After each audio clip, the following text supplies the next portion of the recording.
What's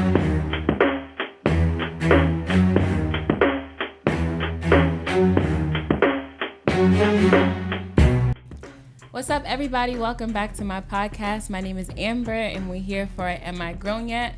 For those of you guys who are new to tuning in, welcome. If you are no stranger here and you are coming back from last episode, you already know who these guys are. But in case you don't, I'm going to give everybody an opportunity to introduce themselves. What's good, people? My name is Chinedu. Yeah, it's George from The Art of Love, Brooklyn all day. You heard me. Kareem, I go by Special K, Roselle, New Jersey. So this month we're discussing mental health, and the reason why I have three guys here is because I wanted to have more of a male voice on the show, just talking about their ideas and their experiences with mental health. Last week we did more talking about like their own personal experiences. This week I wanted to talk a little bit more about kind of helping those in our lives who may be dealing with mental health issues, and that may be like a family member, it could be a spouse, a lover, whoever. So that's what I kind of wanted to open up talking about.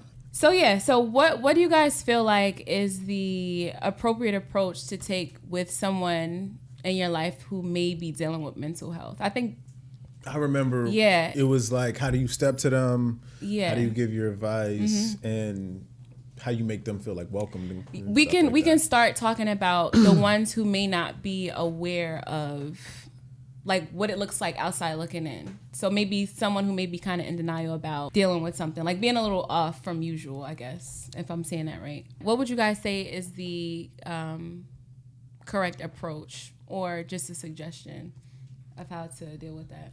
I don't have the correct approach for it, for sure. I really don't. I was kind of going to feed off of you guys' energy and see where you guys go with it. Word. I feel like... I have probably like the least experience when it comes to, mental health and my perspective and my takes on it. So, right. You know what I'm saying? Mm. Oh, all right. I feel like there's no one-size-fits-all approach to any of these things. You know what I'm saying? Like, you really would have to gauge it based upon like your personal relationship with this person and just that person's demeanor and their energy and the type of person that they are. Because if you go into something like that with somebody that's kind of reserved and you're like, oh my goodness, how are you? This, that, and the next one. And it's like, yo, if you ever need anything, and it's just like, we just got like the same math class. Or like we just go to church together. Or like, you know what I'm saying? You're really not as close as you think you are to this person. It might not go off the way that you might want it to go off. You know what I'm saying? So it's like from that perspective, you really just got to gauge your relationship with the person and that person's personal energy to really see how they would receive the type of things that you're giving them. You feel me? The type of support rather that you're giving them. Yeah, I think to add to that is like you got to put them first. You can't be like, well, I see you're going through this, so I'm going to help you like this, and I'm going to do it like this. It's like, nah, you kind of got to like play second fiddle, and you got to like, sometimes it's cool not to even have the answers, but just be there so you could be a part of their brainstorming session. Mm-hmm. Even if they don't even know how to open up correctly, a little bit goes a long way. I'm not as sharp as you two on like these topics, because like for me, and even just like the approach, right? Because I'm so stupid with it that I'm gonna approach like my head on, like an Aries. You know what I'm saying? Like gun and blow. So like either actually like taking my time, and I'm so strategic with it as well too. But with this, it's kind of like head on with it. So like just like what you said, like approaching them different people, like knowing the person. You're just gonna get Georgie like 100 miles an hour, like first go, second go, third go, fourth go. So now I gotta like gauge back and be like, all right, Kareem is different from Chin, so let me approach a Kareem a little different. But I don't really have that though. You know what I'm saying? I'm not sharp as y'all two with that. So I'm just gonna be like, hey, you gonna get Georgie 100 miles per hour? You gonna get Georgie 100 miles per hour? Right. You know what I'm saying? I don't know. I think agreeing with both of you, because I think you guys are kind of saying the same thing, but I definitely think it does depend on the type of person that it is. Because I know me personally, when I'm going through something, I don't like for people to just kind of like call me out about it, especially if I haven't already addressed it with myself. because depending on what it is like that I'm going through, like I don't want to just be busting out crying and out and like I don't even know what I'm like, you know, what I'm really dealing with. So another thing is like, I think we were talking about this last week, was kind of like, what if that person is not even like fully there with accepting like, yo, I'm dealing with something right now, or like I may need to actually seek out some even like deeper help for what I'm going through. So I think it does depend on the type of person and just how they are, because some people, they may feel like if I approach somebody who's not willing to be open about it, it could kind of seem like, yo, why you in my business? Or like, what are you really trying to say about what I'm going through? Because maybe to them, they probably don't see it the way that you see it. I think that's why it's good to like think about them first.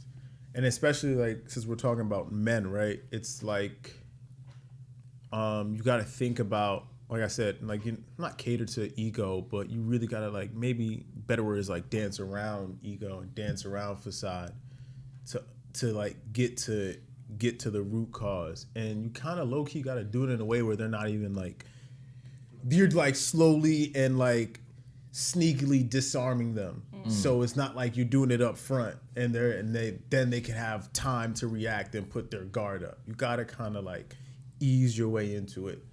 And then to add to that, it's like you also, once they either notice or even if they don't notice beforehand, you still just got to know your role in the entire equation, because how you want them and their progression to go, it might not align with how their progression is going to go anyway. Yeah. So it's like you really just have to have the patience, the wherewithal to be like, yo, like I'm here for you if and when you need me, but I'm not going to force you to make steps that you're not ready to make.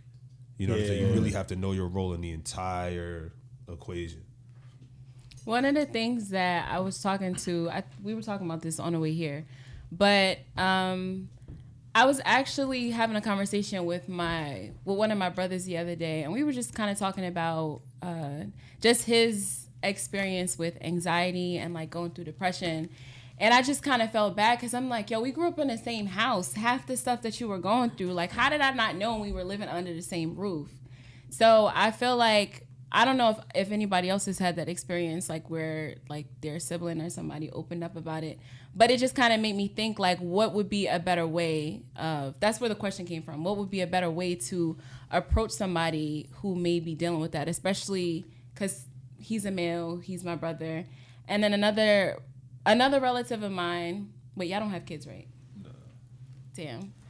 Georgia does. No, but the reason why I asked that was because I was sharing with you how my brother, he shared with me that he dealt with postpartum depression as a male. And I never knew that was... As a father? As a father. That's hard, man. I never knew that was a thing. And if you want to talk about, like, back what we were talking about. But I asked George, like, had he experienced it? Because as a woman and even having, like, women in my life, I've never heard of guys dealing with postpartum depression, especially because like y'all are not the ones carrying a baby. What did he say he looked like? Like, what does that feel like? What did he describe to you that it was? The way he described it was, this was after my niece was born. He said that one day he was just sitting and, you know, he was holding a baby, and I don't know, he just was like very, very overwhelmed. And he just started like bawling. And he called my brother, he called my father, and he was having like suicidal thoughts, basically. Like, it was just really bad. And these things are more common for women. I've never heard for it to be something with a male. So that's why I asked George, because I'm like, you know, he had a child. So I'm like, have you ever experienced something like that? But then it made me wonder, I don't know, it just made me wonder, like, what factors maybe go into it. But I know it's different for everybody. But that's why I wanted to ask. If anybody watching, like, let us know in the comments if you're a male father and you've dealt with that. Like, I think it's pretty interesting, but it's a real thing. Did he, like, was he, I know at times, and you probably, as men, y'all probably, like, went through that. Like, once you hit, like, a milestone age or a milestone in your life, you start thinking about your own mortality. Mm-hmm. And, like, that starts to weigh on you, and it's like, oh, like, I'm gonna die soon. Really? Yeah. Really? Some earlier than others. That sounds like... And it really is dictated based on like the different events that happen in your personal life, family life, and the world at large. So it's like, I don't really know everybody's exact age, but I was 17 turning 18 when Trayvon Martin was murdered, right? And it's like, up the street from my house, it's a 7-Eleven. You know what I'm saying? I always go to 7-Eleven, Skittles or Starburst in Arizona. What happened to Trayvon? Rest in peace. You understand what I'm saying? So like when that type of stuff happens, last couple of years is the first time since high school that I started wearing hoodies. I didn't wear hoodies because, fam, if I'm outside in a hoodie, who's to say? Like I live in it's predominantly white, but it's other ethnicities there too. There's a bunch of Indians, Africans, Haitians, Caribbeans, all mixed in, but it's majority white, and we still live in fucking America. So it's like, and you're a tall black dude. I'm dark, I'm muscular, allegedly, and it's just like, fam, I look menacing. You know what I'm saying? Yeah. But it's like that happened to him, and I'm no different from him. You know what I'm saying? I have a mom and a dad. I'm alive. I'm a teenager. I went to the store. Like, anything could happen to anyone. When that happened, I was just like, fam, I'm cool off hoodies. Because my paranoia was running so much. I don't want my mom to have to bury me. You know what I'm saying? Like, but yeah. I don't know if that like strayed from what we was just talking about. But I mean, yeah. it was a good point though, because like, I don't know. It's just like, it's not surprising to me that like you said that, but it is kind of a little bit, because I'm just thinking like just me as a woman, like back when I was the age when Trayvon Martin passed away, got murdered, but that's crazy. The whole hoodie thing, like it's just crazy how something like that can just stay in your mind and like now that's weight you're carrying. Did y'all ever? You go, Kareem. No, I was gonna say. I remember when I turned 25, that's when I started thinking about my mortality a lot. Because the life expectancy, like you kind of had your life planned out, right? Everyone has their life planned out too. It's like, but I didn't, after 25, I was like, I don't know how my life is going to look like. I don't know because like, especially in America, it's like the life expectancy of a young black man, like 25 is kind of, it's special, right? Because you've like crossed over to full adulthood and you're like now you're a black man. You know what I'm saying? But at the same token, it's like you're a black man in this world that like is already set up against you in multiple avenues. And the more preparation you had before you turn 25, the better you are. But like after the age of 25, I was like, I don't know how my life is gonna look, career-wise, like social-wise. When you say that, was it things like that factored into it, or was it legit just like way the world is? It was the way the world is, and also like all the career pressures you put on yourself.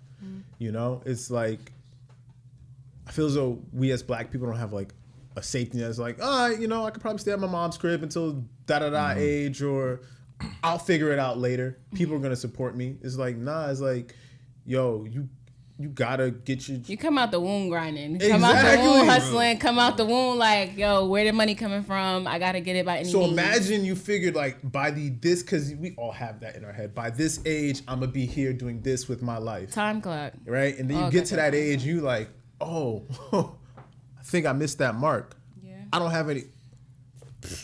I don't got the answers. It's so interesting that you brought that up, because I was researching literally like this past week, is there some sort of midlife crisis for people who are like approaching 30, or like for people who are, crisis. And it's a real thing. It's a real thing and it's exactly what you just explained. It's like when you reach that mark that you set for yourself and you had an idea of maybe where you were going to be career-wise, relationship-wise, whatever, and you're not there yet. And it just makes you feel like, damn, so if I'm not here now, when am I going to be here? And if I don't get there, then what is my life going to be like? So then, like, that kind of weighs on you as far as, like, being anxious to, like, every day you start pushing yourself a little harder.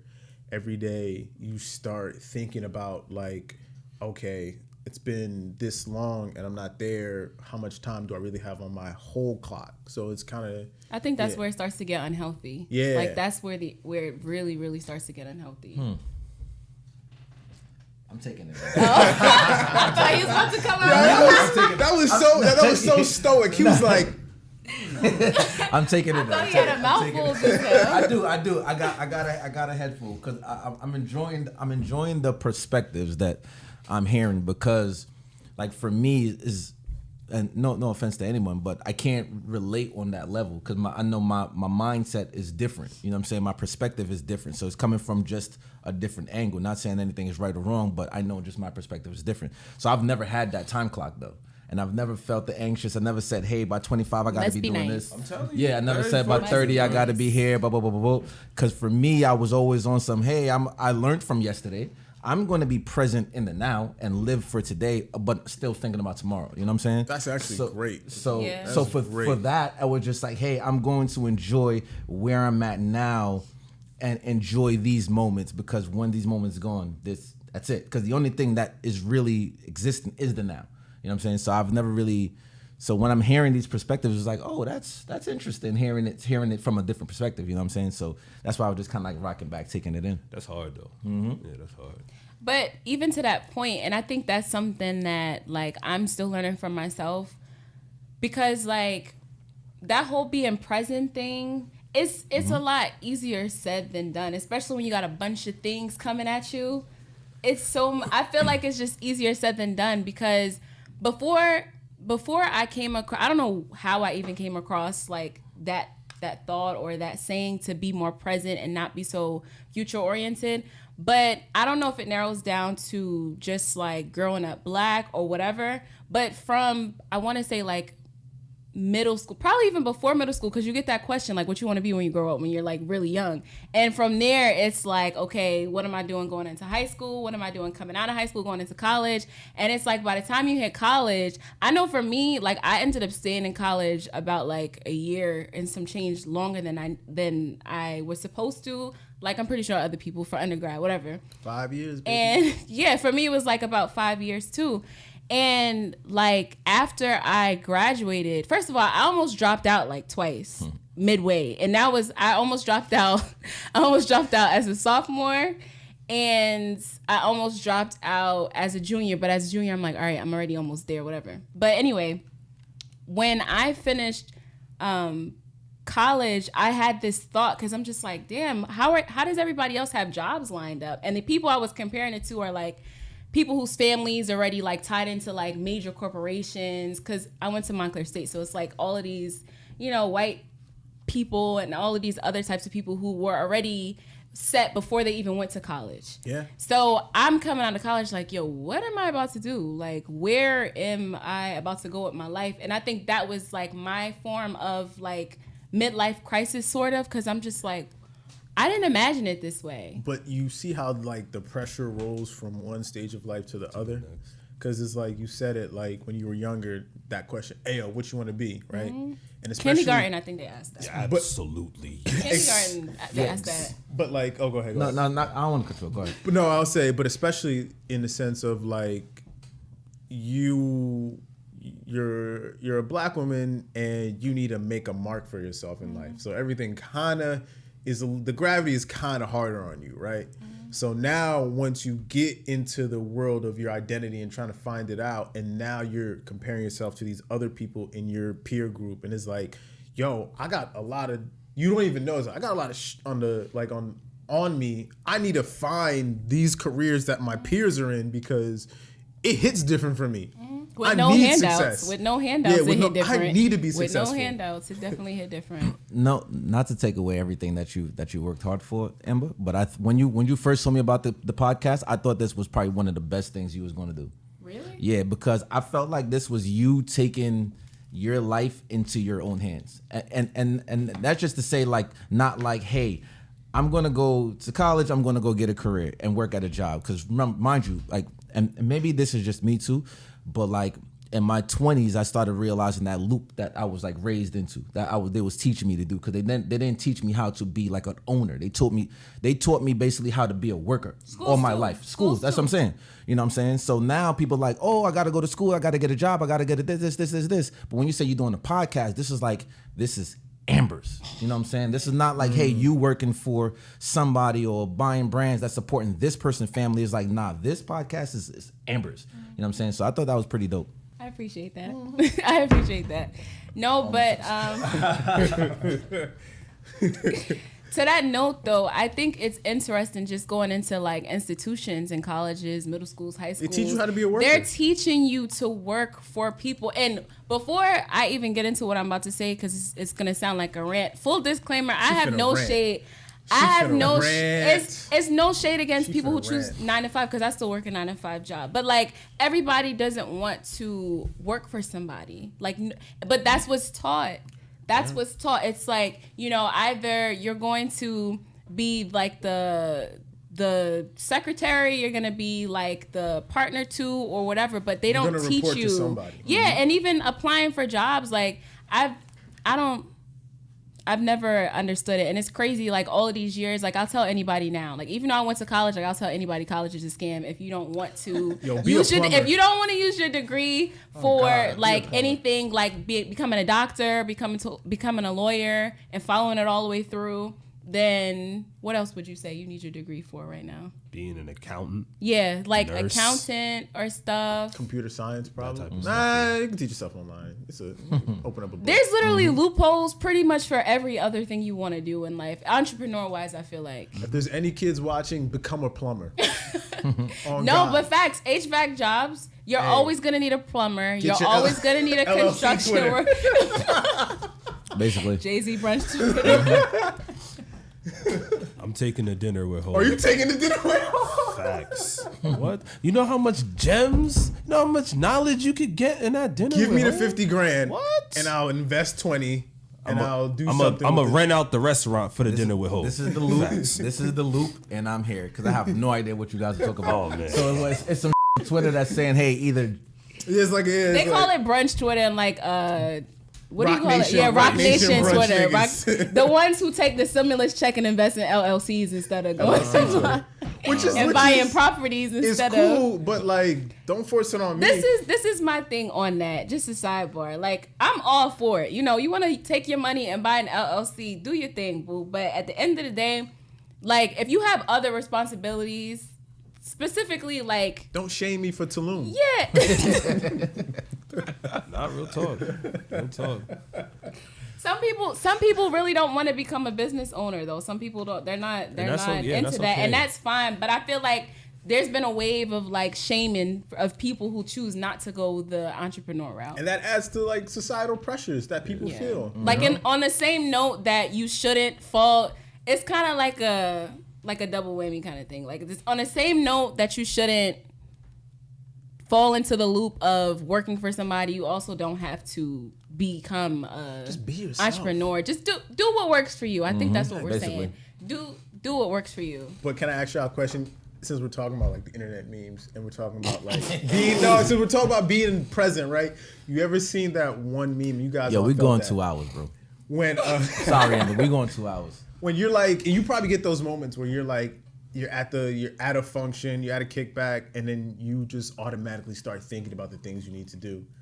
It's like you got your company. It's like, yo, damn, I'm having mad fun right now, but I got like 5 work emails that are burning my inbox. You know what's crazy about that? Like, I started, and I think this came along with the whole living in a moment thing. Like, I used to always, sometimes I'm like that too, but sometimes like I can be here and I'm worried about work, or I could be at work worrying about what I got to do like for the podcast or something like that.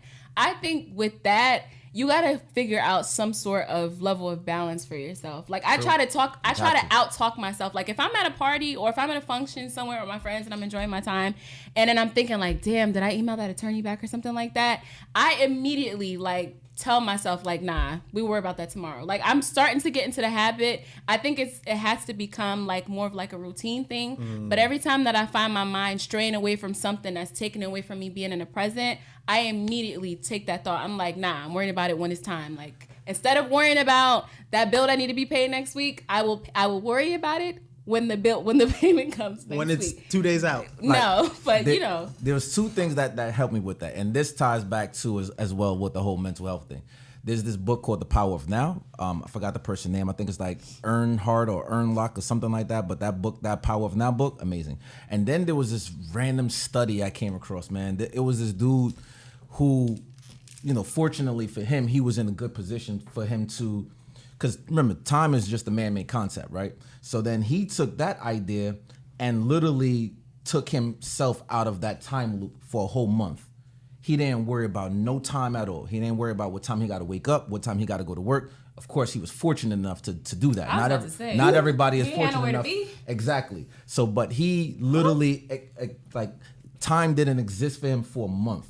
And he said after that month, his life changed drastically because he was in better shape. He felt better energy, less anxiety. Because remember, those things build pressure as well too, just like you were saying. Because now you got to worry about, I got to pick up the kids at 2. I got to be to work at 3. I got to do this by this time. Like this kid's dead. Yeah. So you throw the kids away. You disconnect your social. You just completely check out. Yeah, I'm gonna pick up the kids at 11 p.m. Check out. You know what I'm saying? I don't know. I can't remember exactly how he said he went about that stuff, but that was his little study of himself and realized his life was actually way better. He got up out of bed when he was actually ready to get out of bed. He went to bed when he was tired. He didn't say, you're at 12 o'clock, I got to go to bed, whether I'm tired or not. He's like, nah, if I'm tired, I'm going to go to bed. You know he probably didn't get no invites to nothing that month because late for weddings, late for funerals, He was on his own wait for baby birth. I don't know. It's some random You let a black man not pick up his kids. ACS is going to be called on me. I don't know. The thing with time, though, time is tricky. Like, I try to... You know what? This is a side rant. You know what annoys me sometimes when like high paid celebrities or even anybody that's more fortunate than me, for that matter, gets on like social media platforms and say we all got the same 24 hours. That kind of annoys me. It does. It does kind of annoy me because like logically, okay, yes, we all like if we're granted another day, yes, we all have 24 hours, but we are not all doing the same things.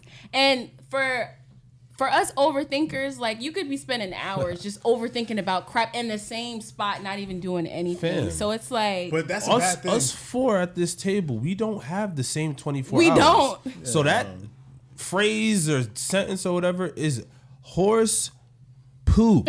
Like that is not like nobody has the same 24 hours, we bro. don't. I have different responsibilities from you, who has different responsibilities from you, who has different responsibilities from you, who has different responsibilities from the people that's watching. Like we do not have the same 24 hours. If anybody had got that tatted on they whatever, you need to get it removed. lasered or something. Like that's an L, bro. Like we do not have the same 24 hours. I think the only effective way, and I think this would be more appropriate to say, the only effective way to get more use of your 24 hours would maybe be to start your day a little earlier. But then that also factors into what you're doing. Yeah. Like for me, like I've always struggled with like being a procrastinator. I've always struggled with it. And it's something that I'm still like working on till this day. But like as far as, I feel like I get most of my day when I start my days early. And early to me now is probably like 6:30-ish, 7 o'clock realistically. That's an adult early. But, that's very but good. that is very adult good. early. And that's why I say like realistically though, since it's work from home stuff, my early is now like 8:30, 9 o'clock. Let me ask you though. Goddamn.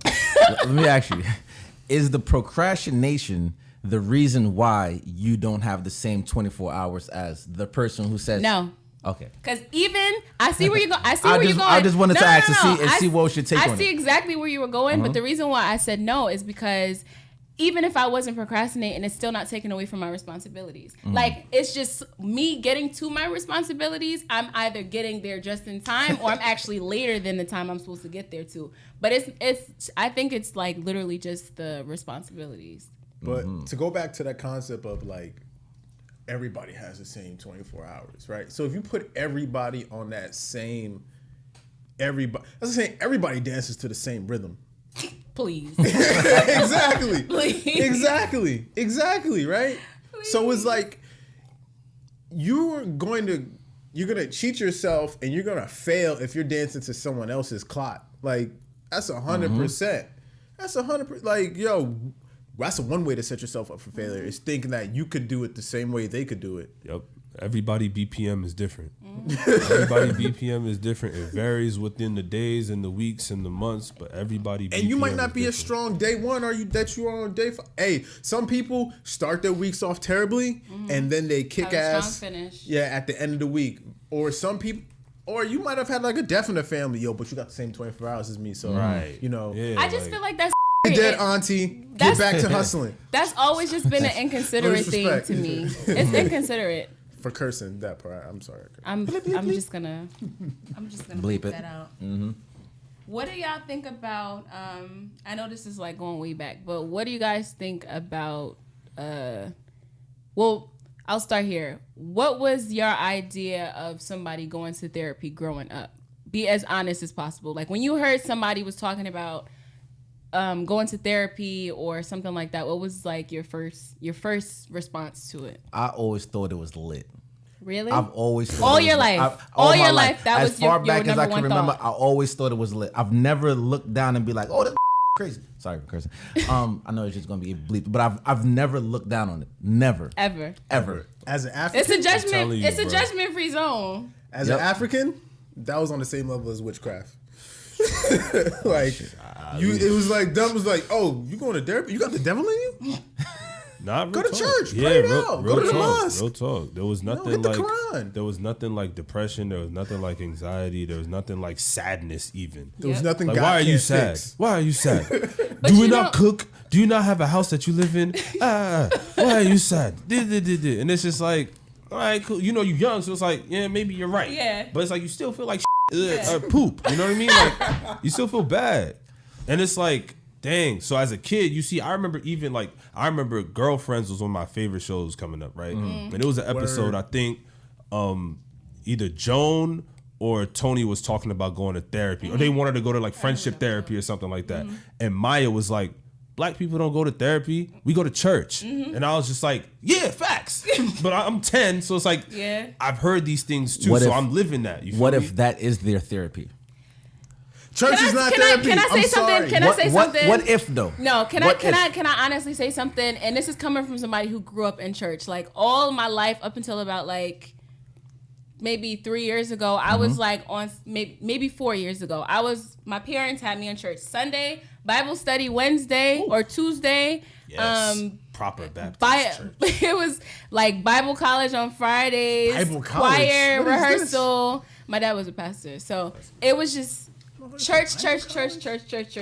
And the reason why I'm bringing that up is because I always thought, literally, I'm being completely honest, up until last year, I stood strong on if you have any issues, like whether it's anxiety, depression, like anything going on, like you need to go to church, you need to pray about it. I'm not saying that it doesn't work, because it does, obviously, but in addition to that, you need to also take care of your mental, and that could look like meditating, that could look like going outside for a walk, that could look like taking care of what you're putting inside of your body. It's not just simply, okay, let's go to the altar, let's go to church, let's pray. Because at the end of the day, like, I think that you should be in tune with your spirit. Like, you should be in tune with God, whoever your higher power is. I think you should be in tune with that. But, like, on a more natural level, because there's a spiritual realm and then there's, like, a natural. So I feel like you need to take care of your natural. And taking care of your natural, you need to make sure you're taking care of yourself. So physically,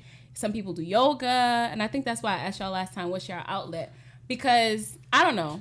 So you don't believe that people could use church for a mental reason as well? Not just solely, spiritual? not solely Okay. solely as a way to get better mentally. Like if they're battling with depression or something I just don't think it's the only source. That's what I'm saying. I'm not saying it's not possible. I'm just saying that trying to tell somebody battling with mental illness or anxiety and depression to just go pray it away, that's not enough. That's not enough. I agree. I don't think that's and enough. it really does depend on the church too, because like Yes. certain pastors, certain reverends, certain even priests, if you're Catholic and stuff like that, some of them are not really the most personable people to where it's like I can come to you with my problems and I won't, one, feel judged, and two, you could give me a proper outlook to make me feel like a real weight was lifted from my shoulders. Because like my parents are religious too. Like we used to go to church so we wasn't doing the midweek joint, but it's like we would go every Sunday, and it's like they would have us in, like they will always tell us, so you need to pray to your God so you can feel this, that, and the next one, so he can help you through with your problems and this, that. And it's like when you're younger, you kind of listen because it's like that's the only thing you know. But as you get older, if that really didn't stick to your rib, you kind of are moving alone, kind of. You know what I'm saying? And it's like, I think prayer does help. I think going to church does help, but it helps in addition to other forms, just like how you're saying, like you have to have different outlets. Two things real quick. Now, I'm going to say this without the disclaimer because I am totally accepting the fact that I could get crucified for it. And I'm totally willing to just burn. That burn is the on disclaimer. That is the disclaimer, Okay. yeah. Well, that's the disclaimer. So, two things. One, I feel like I'm not even mad at with your parents when they told you, oh, you got a house, you got food, you got thing. I'm not mad at that because I'm on board with that because I do believe happiness is a choice. Me personally, I think so. Now, because that's one. So happiness is a choice, right? And me, I always choose to see the small gifts in life instead of the negativity in life. So when I do get in my feelings and I start thinking about the stuff that could weigh me down, I more think about the positive stuff. I come home at night, cool. I got a house. Some people don't have nowhere to live right now. Some people have no food. Then I go in my refrigerator to see the food that I have, and then that's when I count my blessings. And then all of a sudden, you know what? Life maybe isn't that hard for me. You know what I'm saying? And that's how I cope through life. And you know, shrugging off depression or shrugging off whatever, you know, bad emotions that I may have. And just counting those small little blessings. Yo, I got cable TV, I got this, I got a warm bed. And not even comparing myself, but like just realizing the realities of the world. Like people don't have a bed. You know what I'm saying? So they really going through it. So here I am, you know, mad that the cable got cut. And I'm like, well, you know, I still got a PlayStation. You know what I'm saying? All right, but struggle is relative. Right. It's all on a relative scale, right? So it's like, oh, some people got a bed, right? And then my counter to that would be like, well, some people don't have the right neurons connecting and firing in their brain to understand that like they're going through something. Mm-hmm. So it's like they need to seek a professional for that. You see what I'm saying? True. Like it's all because that's kind of like the same thing as like, well, this is gonna go to my second point. At least I'm not like insert whatever you're saying. You're not like, but then you're kind of low key. You're kind of brushing off your own struggles. If you're comparing it to someone else's struggles, you're not acknowledging the things that you are dealing with because you're saying at least the things that I'm dealing with are not as bad as the things that they're dealing with. But it can get to that point, or they could like mutate into a different type of darkness. Even if you cancel out the comparing, it could still be like, well, things could get a lot worse. Yeah, but what I'm saying is like shifting your view to think to like, because all the next person. No. What it is you're putting off your own struggles and you're shifting your view, but you're not addressing the issues at hand. I agree. You know? So that's the thing, you know? It's like sweeping dust, but not like scooping it up. You're just moving it from one room to the next room. Oh, my car don't work, but at least the sun is shining. Yeah. Or like, you got work tomorrow, bro. Oh, damn, I got shot in the chest, but it's like, oh, I could have got shot in the head. Yeah. Like, you know what I'm saying? Like, it's still, like, you're the one feeling the still pain. shot. Yeah, You're the one exactly, still going through it. exactly. You know what I'm Okay. saying? Exactly. Like, it shouldn't be a thing where it's like you're invalidating your own struggle, your own pain, or your own issues. And it's like, from that perspective, I understand. It's like, because like I said the last time, fam, our parents are not from here. So all the things that they were able to do from coming from where they're from to be here and maintain us here, fam, a round of applause is not even enough. You know what I'm saying? But it's like, I can still feel bad sometimes. Exactly. I can still have bad And days. I I don't- can still feel sad. And it doesn't mean that you're not a good provider or not a good parent or you didn't give to us, but I still feel this way. And it's like, instead of saying, why are you this way? Whatever. Let's unpack the reason why I feel that way so I don't have to feel that way no more. I think our parents don't know that balance though. At all. Yeah, At all. because like I was saying, I was like, big yo, on because you're balance. not shot in the head. That's all they think about. Yeah. You're not dead. Yeah. Yeah. I feel like that's sort of like, are your parents like that though? Because I feel like that's sort of like why, and I think you're just okay with it now. Like you're just more like, you know what? Even though this is what's going on, it is like I'm not worse than the next person, or I still have this, so I guess this is okay. I wouldn't even say parents. I was raised by my dad, so maybe So your that's father. why I'm. You know what I'm saying, I'm a little upside down sometimes because I'm one of those rare breeds who was raised by his dad and not his mom. You know what I'm saying? So that could be like maybe I'm a little, but I think when I think about it, maybe my dad is probably like that. Maybe. For better, I mean, like, it's, like he said, it's all relative. Like, we take what we were given from our parents and we try to remix it. That's really how we move through life. You know what I mean? Yeah. Hold on. My second point too, when we was talking about like, you know, what's therapeutic and going to the church. So like my dad, and speaking of my dad, he works, hardworking man, right? Sunday to Saturday. This man works. He retired from a pharmaceutical company. He was an accountant, made a good job most of his career here in the States. Then he retired and still decided to go work some more.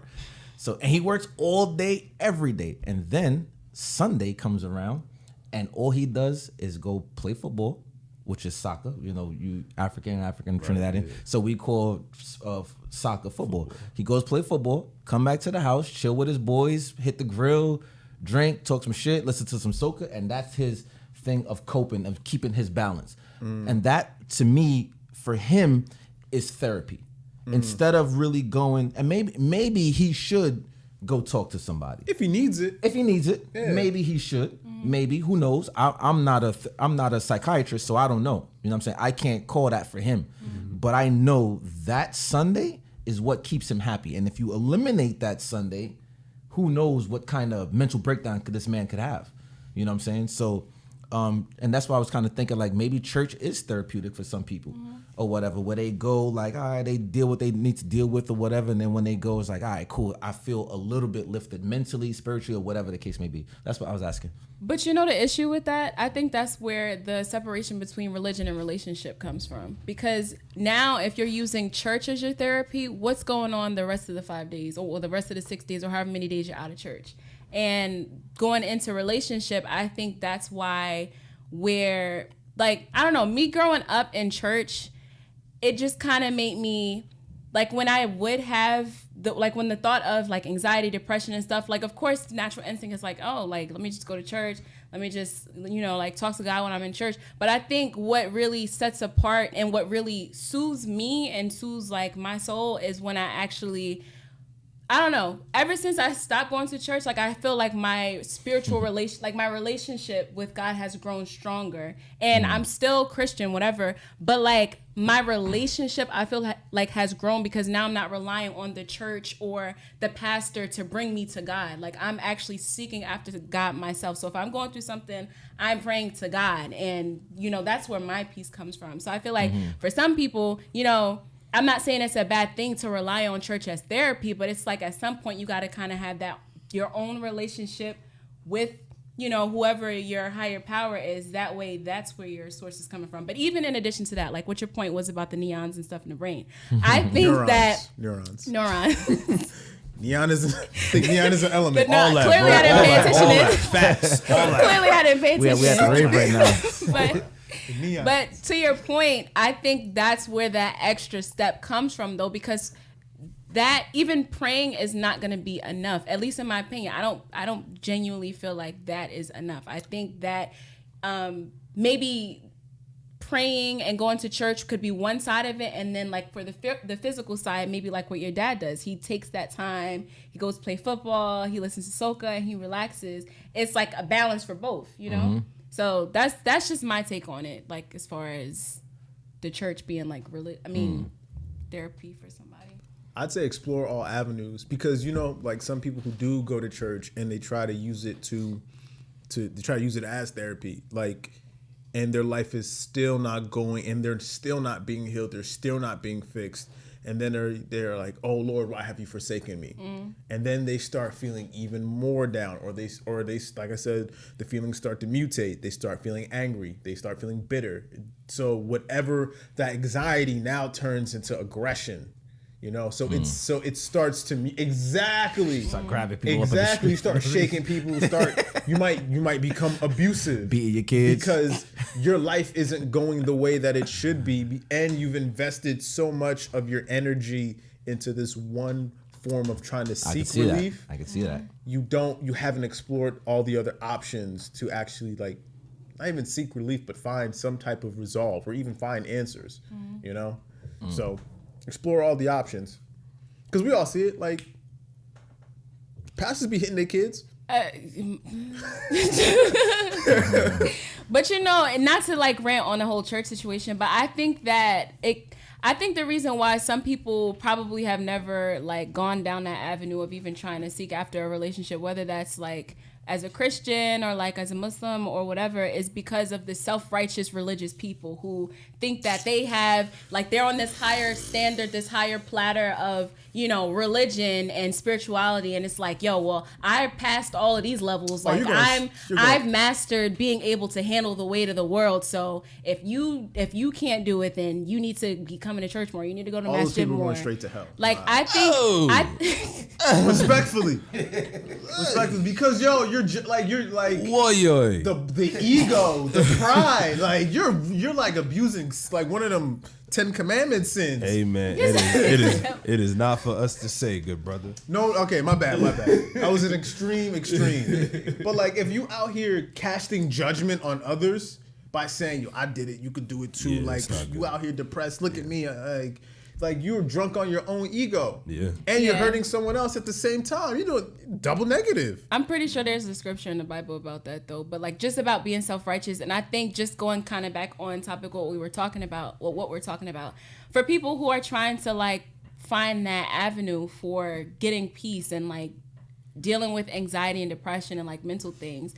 Like, if you are someone who feels like, okay, you know, I'm good in the head, or like I have everything figured out, don't project that onto somebody else. Don't compare where you are and, you know, just your own experiences. You can't really project that onto other people and expect for them to be like who you are, because they haven't gone through what you've gone through.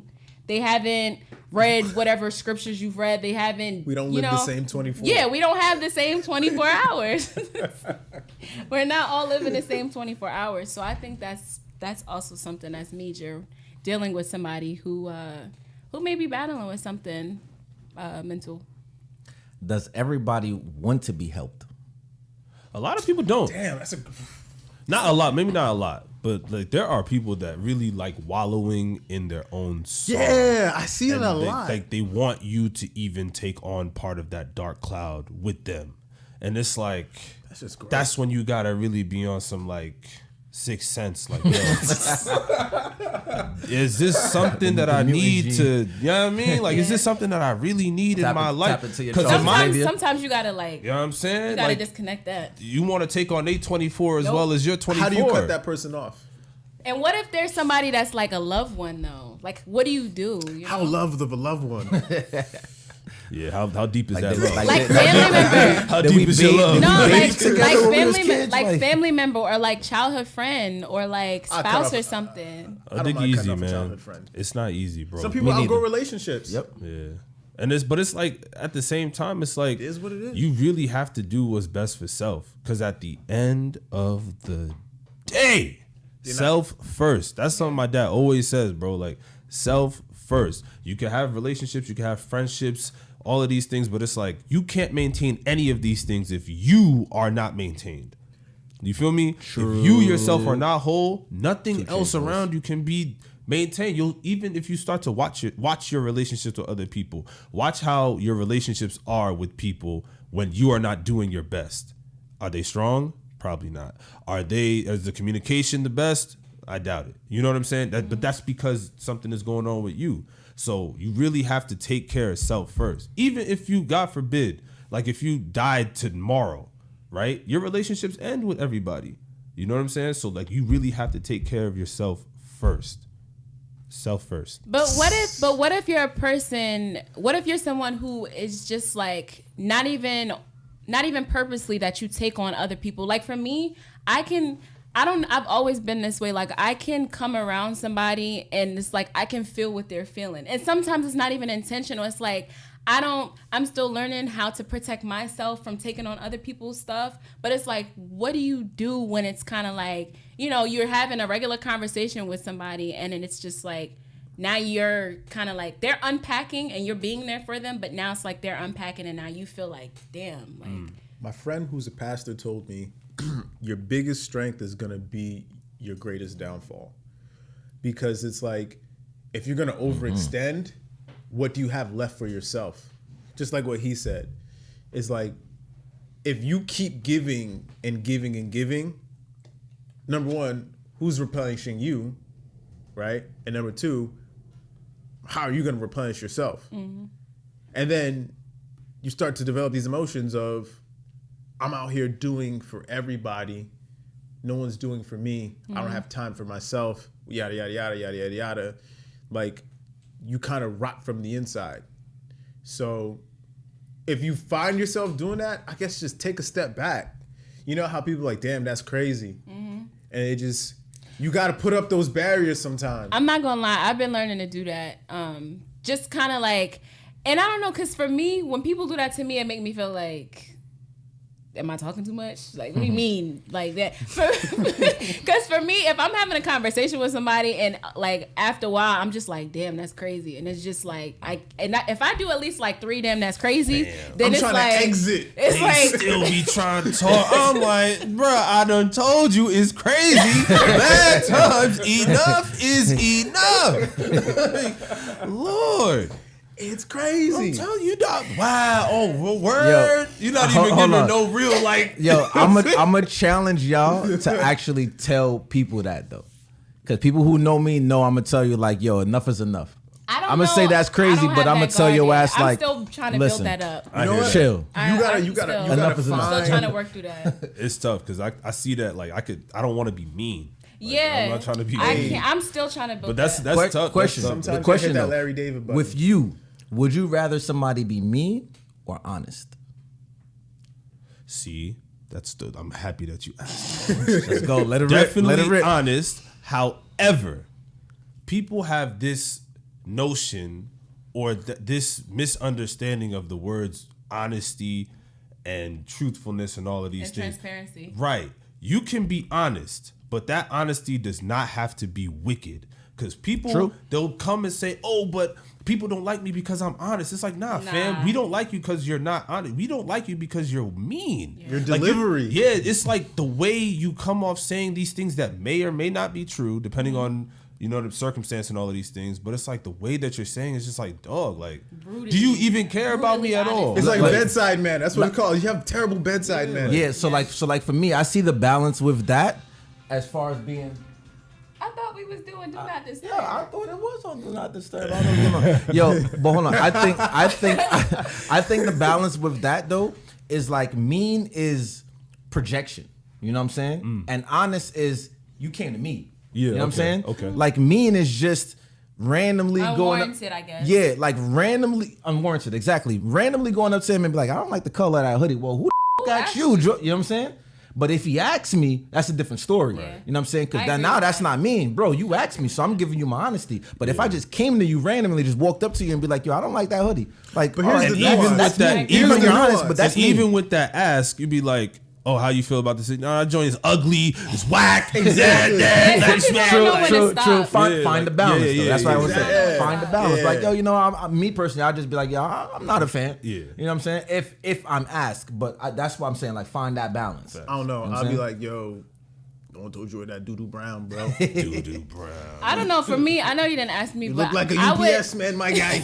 Where my package at? I would prefer, if I had to choose between somebody I didn't know, like especially if I'm working with them, I would prefer to work with somebody who's mean, because at least at that point they're telling exactly how they feel. We don't gotta go with the Sneak disses, the casualties. back and forth We don't gotta do emails. the fake, hey, how's your kid? Like, we don't even gotta do all of that. You don't like me, that's fine. I don't like you, whatever. We just gonna come here, do what we gotta do, and be going. We don't gotta like each other, but we don't gotta be mean still. Respectable though. Yeah, like, Respectable is it's definitely. It's a lot of people that like, even that you don't know, but like people will still be mean to them just because of whatever is in their heart. Like, how many times you ever like been walking into like a building or something and somebody sees you walking into the building? This is something small, but they won't hold the door for you. Yo. Now, me, I was raised to give people respect Yeah. until they don't give you respect. And even after they don't give you respect, choose not to deal with them. But Take that the high road. that choice not to deal with them is not disrespect. You understand what I'm saying? So it's like, if I'm walking and I see somebody about to come into the building, fam, I'm holding the door. But it's like, people don't do that. And that is like, fam, that's mean. To me, that's mean. It might not be mean to other people, but to me, it's like you see me. I'm holding stuff. I mean, if you're at least like 3 feet. Thank you. I was about to say that. But if you like getting out your car, fidgeting the keys, I'ma just be like. I hear that. Or I'll just push the door, like, so you And can let at it least see that I'm trying slowly to, like, close. and let it slowly close. But I'm not, like, going out my way. But I definitely agree with you. If you're, like, right behind me or something, then for sure. COVID stuff lately, I just been kind of like in the head and all that. I'm like, Like I don't think 720. you guys ever answered the question. How do you guys cut off ties that you, or how do you guys cut off like relationships that you outgrown? See, for me, not to cut you off, Amber, but like for me, I just focus on me, and I just stay in my lane. You know what I'm saying? And then if we cross and stuff like that. But I don't feel like I should cut anybody off. Not cut off, but like I But like guess just kind of distance. Yeah. disassociate. Yeah. I think I've noticed people feel the need to hang on to things that no longer, I hate saying serve them because it's like one of the cool things people say on the internet.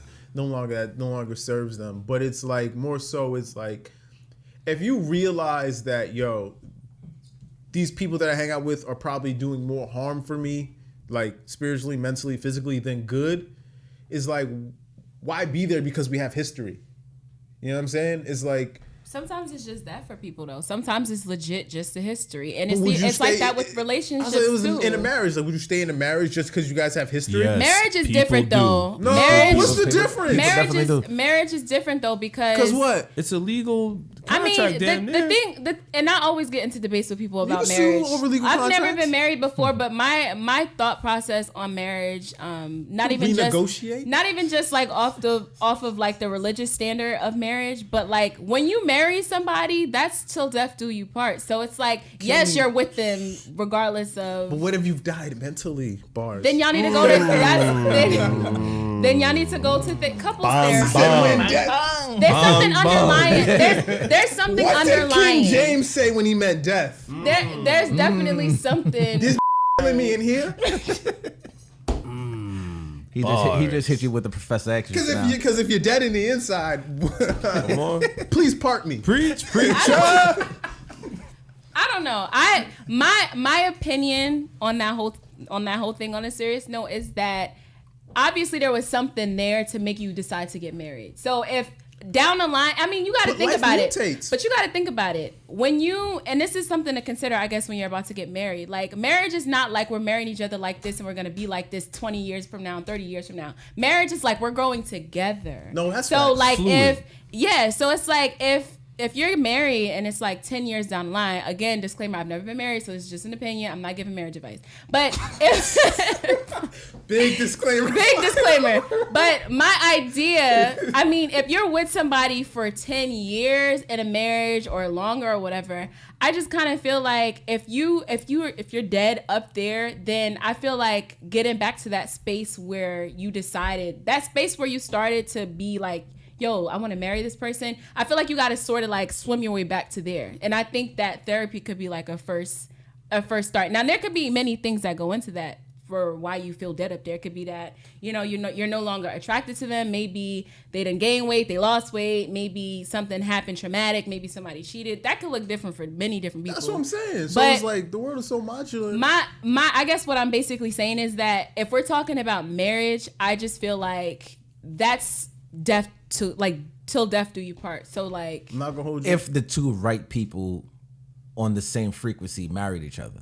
yeah, because some people just do it off of They spur of do the it moment. for all the wrong reasons nowadays. All I'm we saying your fly match my fly. Oh, let's get married. Fly. Yeah, exactly. But real talk. It be like now that. consciously they may not think it or feel it or say it. Subconsciously, Yes. it's definitely that. Oh, you was attractive, I was attractive, we look good together, cool. Oh, we like each other at some degree, so we can make this work. You know what I'm saying? But their frequencies and their auras didn't really mesh. You know what I'm saying? So in 3 years, 4 years, 5 years, that's when easy problems come in and they girl parties like, yeah, I'm out of here. You know what I'm saying? So I'm a strong believer in marriage. Me too, And I and was that's gonna why say- when so I am do I. get married, So it's am my I. only marriage. That's I was why. gonna say, but I'm That's all I'm saying. also gonna say is don't be afraid to get divorced. Yes. Because don't Yeah. be afraid Yeah. to You gotta do pursue what's your best for own you. happiness. That guy's not gonna jump in the casket with you when you die, right? And if vice you've versa. been living the past 20 years of that marriage up to your death day, unhappy and miserable, That's a wasted 20 years. wasted 20 years. You done wasted the back half. I'm gonna take the divorce as my fault though, because I should have known better. Like some, and No that's one's just at fault. true, but In divorce, no one is at fault. People change, like she People was saying. Like, change. you're yeah, supposed they to, do. But then you could kind of see signs like of this person not being like. In the beginning, I'm glad and you're it's- admitting that. Yeah, I'm in the glad. beginning, I'm so signs, glad and you're sometimes admitting we that. ignore these signs. I'm so glad you're admitting sometimes that. we ignore these signs because remember, you can't really hide who you truly are. Sometimes Yeah. we just gotta really focus Yeah. on who that person really is. and that's a fair point. But because that's even better to say, let's cut it off. If But- you know who but you all- are. at the- that's but why that's what I would he's take it saying. upon me. Like, you know what? Yeah. I f***ed up. But then Because- aren't you saving them more headache? Be like, yo, True, if I know true. we not meshing. But you think that you can overcome this out the gate. Like when you first start getting married, like you said, like if you people, to be honest, I don't think people should really be getting married like within like a year of knowing each other. You know what I'm saying? Like that's kind of fast. 5 or better. I mean, but here's the thing. We can talk. That's a whole nother conversation. But go ahead. Yeah, because Continue I'm out that talking. time loop. Yeah. But like it's like, fam, if you see like people get married and like they know things about their partner because like they know that they've known them for a while, but it's like you start to overlook things because the good outweighs the bad. But it's like that bad is like, even if it's one bad compared to like 10 good, that one bad could weigh like 300 pounds, and then the 10 good could weigh 5 pounds each. 300 is much bigger than 50, right? Yeah, 50. I was 50. Yeah. So here's a question. I guess when you guys are seeking relationships, right? Seeking. Oh no, I'm out the game, player. I'm out the game. Oh, you guys are married? Both? I'm not married. I'm damn near, bro. I ain't gonna lie. Well, I mean, you guys were in that phase. Thing, but yeah. When you guys were in that You phase. said the thing. I mean, it's happiness, right? But what I'm trying to say is like, how do you actively know like, all right, this is the person, and then how do you because it's like, marriage is like a garden, bro. There's a lot of dirt underneath that you need to tend to so the flowers can actually, like, everyone wants the flowers, but they don't want to get their hands dirty. That's a bar. So it's like, how do you bar. keep on wanting to go and do the dirty work, wanting to take pride in doing the dirty work? It's all I'm gonna say is because we haven't been together like longer than a year, but we've known each other for a while. Well, for a few years. But one thing that stuck with me, I don't know what married couple said this, but you definitely have to see your partner in all stages. Like some people, they've only seen their partner happy. They've only seen their partner successful. Like you have to, and life allows you to see those different stages, but I think that's most important. And I mean, I've never been married before. Like we're not married right now. But I think that even going into a marriage, I think that's where that switch comes from, because people are in relationships maybe 5 years, however long, they get married, and it's like now you done did 10 more years together and like something changed. Like maybe all of you knowing this person, they've always had a job, or all of you knowing this person, they've never had like a mental breakdown, but something happens and now they change, which happens, life happens, and now they're not that person that you married. They're not that person that you got into a relationship with, and now you feel like, like who am I with anymore? Like now. So I think major thing would be to at least see your partner in different phases. That's happy, sad, when they're stressed, when they're overwhelmed. I think that would allow you to know if you can handle being with that person. How do you cope with that? Like, 'cause that's something that you learn. Like the same way you learn to love that person is the same way you learn to accept their baggage, and it's the same vice versa. So I think that's my only 2 cents on it. Like I don't know how long you and your girlfriend's been together, but like that would be my only insight. You definitely have to see that person in all phases. And if you feel like you can deal with that, because it's on you at the end of the day. Like they can't force you to want to accept that. So it's kind of like the way my brother says it, it's kind of like you adding that to their bag. So like the same way you add them making you happy to their bag of like what you like about them, you also have to add like, okay, well when they're extremely stressed, this is what they're like. You have so to you're adding it to your bag. Yeah, well, whatever bag. You get what I'm saying? I was like, though? no, I was lost. For a minute. So I your was bag, like, yeah, whatever. It's like, huh? But that's my 2 cents on it. Okay. What is marriage though? I've never been married before. Marriage is is a it- word is it- in the is it a dictionary. legal thing? No, I think Yeah, it is. it is a Because you kept it's saying like- you're not married. I'm not married legally. I know. Legally, I'm That's not what I was married. saying. Like, what is marriage? Is it like legal? Yeah. But there's also Is it only extra. legal? There's also, and this is a whole nother conversation. But there's extra things that come along with a marriage. Like you don't get wifey things from a girlfriend. Not at least not from me. There's certain things that I would for sure, like without a doubt, without an argument, do as a wife that I would not. Bless you. Thank you. That I wouldn't do as a girlfriend. That's another conversation. People are doing wifey and hubby things all the time. But that's why there's so much foolishness. disconnect. That's why there's now a Foolishness. talking stage. That's why you're unsure of your relationship going- status. and Shout out to stuff. the talking We're not doing stage, this. man. It's- doing this. Shout out to the I talking don't stage. know. you That's feel a whole me? nother conversation. But you could go ahead. I even forgot the question. To be The fair. question originally was, How do you want to keep doing the dirty work? Oh yeah. Bet. So it's like, you know, like you really know, like if you've really been in love with somebody, right? You really. He went there. He went there. I'm telling you, cause like me and my woman, my partner, my best. He didn't even say girl. He said He woman. said, my woman. We've been together since Obama term 2. So for the people that do math, it's 2021. 8+. So we've been here since what, 2014 fall. I count that as like when we first started dating, but like I met her October 2nd, I believe, or October 3rd. My boy got Remember accurate the dates. dates, yo. Shout out to him for remembering the dates. That was the day that we met. We didn't really start dating, but we started like talking to each other that day. And that for me, that's like our anniversary. You feel me? So I like, you really know, like, you know, they say like, if you know, like you really.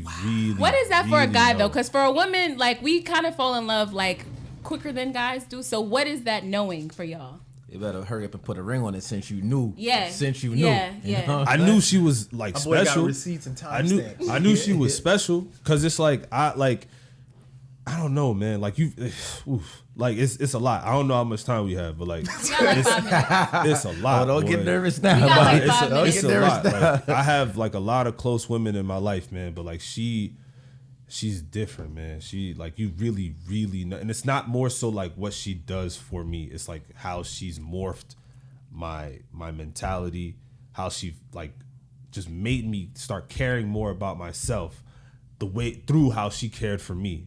You know what I'm saying? And it's That's like, dope. I'm like, fam, if That's there's dope. somebody, bro, like That's beautiful. outside of That my is. fam, like my mom is the only woman in this world that is supposed to care for me. Supposed to. She is that to me. You know what I'm saying? Like she has taken that upon herself. I hope you got her ring size at least. Nah, man. I was thinking everything, that. I would bro. hope so. Amber finna cry right now. Everything, Oh my bro. God. I know the shoe size, the Get pant outta size, here. all of that, man. All of that. You feel me? That's You my dead ass people. about to cry. Oh, That's God. that's my people, bro. Like honestly, fam. Like I like anything I can do for this person, bro. I will do it, son. Like, and I'm not saying it just to say it. She probably not I hope even. she She watched might. this. She might. I'm gonna hope send she her the do. link. I'll I probably hope she forget what watch I'm this. saying right now, but it's like, dog. Like she is literally anything that I want from a person is her, bro. Like, not even just like as a partner, like as a friend, man. Like That's important, too. She's like the greatest. Like The fact that he's not giving specifics and he's just going off raw emotions. It's more like if you know, you Yeah. know, and I guess that's like their connection. That's what he's talking That's their about. real connection, talk. yeah. I seen like a tweet a few months ago. It was like, "Oh, how did you know that you were in love?"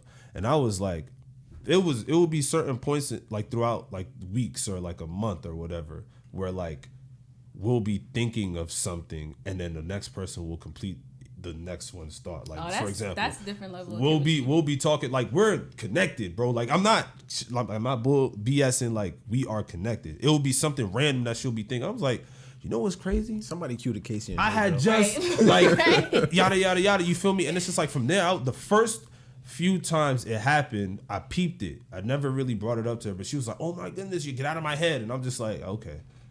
I don't really believe in coincidences. You feel me? I'm not really the biggest like, oh wow, that's just a coincidence. Nah, like these things are like ordained, bro. Like So bro. that for you, we would just assume is what makes you feel like you know that that's something. Like if what was the question? He went the garden. Yeah. dirty Yeah. like Yeah. that's Dirty so work. that's how That's- you know that's how you it's know. worth the dirty work. It's worth Yeah, like to be honest, I'm happy we brought it back to the garden. I'm happy like my I wanted to start off by saying like my dad was like a farmer back home basically. Like he did like agriculture work, you feel me? So it's like that type of stuff just physically is in my DNA. But yeah, man, like you see somebody working just as hard on themselves and on you with you, it's like, fam, nah, like we here together. You feel me? If I gotta put down the manure and all of that stuff, you get the seeds. If now you get the seeds, I get the water. After the water, we like spread it out. We do the thing, you know what I'm saying? Like get the little, I don't want to say the word, but like the thing to make the divide in the ground and all of that. The hose. There we go. You feel me? But yeah, man. Then we get the hose. Yeah, like That's a bar and then right you there. can just sit back and then watch it grow. Like we get the fruits of our labor, man. That's my dog, bro. Like for real. Facts. No, so how do y'all help each other with how do y'all recognize each other's mental space? Like as far as like if the next person is going through something like, because remember we were talking about mental health, right? So now you're in a relationship, you love this woman. So how do you recognize if she's going through something mentally that she didn't communicate with you, and how do she recognize that with you, and how do y'all help each other with that? It's a good closeout question. And how do you adapt? It's a great closeout question. I thought we had We don't. 21 minutes, bro. We've known each other so long that it's like we can tell even through text that something is wrong with the other person based on words we use, knowingly or unknowingly. I'll text her something and be like, okay, or all right, word. And Have you ever like, give her a heat check, and has she ever heat checked you? heat check like how? Like you good? She ever heat checked you? Like she Not had with an that intuition, kind, not with that kind of energy where it's like, but not like you good, like awesome, like you good, but like she's are heat you checked okay? you. Yeah. Excuse me, for sure. We do that to each other because it's like you don't know. Like we don't live together. So it's like if we did, I could be able to see it on her. She could definitely be able to see it on me. Like I'm like you can tell like when I'm not really having a good one. You know what I'm saying? Just by looking at my body, my face. But yeah, like like just by certain words that we use and certain phrases, how we text, it's like, nah, is everything okay? Like, did you have a good day? Did you eat? These are things I ask her every day. Like, did you eat? Anytime she says yes or no, it's like, yo, do you want me to buy something for you? She'll say yes or no, but it's like, you got to be able to be there for that person. You know what I'm saying? Like, you need to be able to have at least another person if you're seeking that. Because a lot of people are not really seeking relationships like that. But if you're seeking something like that, you need to have a partner that you're able to rely on, and that they can rely on you as well. They can be able to ask you these questions like, look, if you need anything, I'm here for you. If you want anything, I'm here for you, and vice versa. How do you, and since it's about men's health or men's mental health, how have you realistically responded in some of these situations? It's like, is it always 100%? I'm upfront. Do you hold back sometimes? Do you navigate? It's hard. It's hard because like we have to do so much unlearning, bro. Like she's the person that made me go to therapy for the first time. You know what I'm saying? And it's like I didn't even think somebody could care about me enough to suggest certain things like that to me. You know what I mean? Coming from where we come from and how we was raised, it's like, dog, like no woman is supposed how can All you these things are treat me this secondary. way? Yeah. Like I didn't know Like, it who was sent possible you? for me. I didn't know it was possible for me. Like touch wood, bro. I did not I've know always it would be been possible lucky. for me, I've man. always been lucky in that category. That's- Though. that's- Now that you say Judge, it, you've been living like this. You're in a different, I've always been lucky. Taking in my that. freedom. like, you're definitely in a different realm. But unfortunately, we gotta close out because it's been like, that time. 2 hours since we've been in. But more importantly, thank you guys so much. I know the last episode we thought that was the last one, but on a serious note, I'm really grateful that you guys came and shared some gems. Like we touched on mental health, which was our main focus, and we even got to talk a little bit about the relationship side of mental health. So I'm so grateful for having you guys here. You guys can share your information before we close out. You guys already know the podcast Instagram is am_IGrownYet, and our website is amigrownyet.me. Be sure to check out all our past episodes. If you want to guest star on the show, be sure to just send me a DM. I'm always usually next to my phone. And yeah, check these guys out. They're gonna give their information. SPECKAY music spelled music, Special K Music on all of the platforms, and yeah. At Instagram, it's at _ the art of love _ So you get can Instagram this time. Yeah, surprisingly. Even though the Instagram might change, so they might look for it and it might be gone. But anyway, you know how I do. I fade to black sometimes. But yeah, that's it. So you can reach me out there. Email is GBAIRD 3 at ymail.com. Holla at your boy. Chinedu. My friends call me Chin. You can find me on like Instagram and Twitter and them type of things at Chinstrumentals, CH Instrumentals. I'm not gonna spell it for you. Yeah, man, peace and love. And major shout out to the studio. You guys already see it here for allowing us to record this episode and last week's episode. Be sure to check out the studio, and then all the link information and will be in the description box. But make sure you guys share this video, comment, like, subscribe to the channel. That's what the YouTubers say. And we hope to hear from you guys soon. Deuces. And do not email me or hit me up crying about the Notebook. You know what I'm saying? Men could cry. Don't go crying about the Notebook, and you know what I'm saying?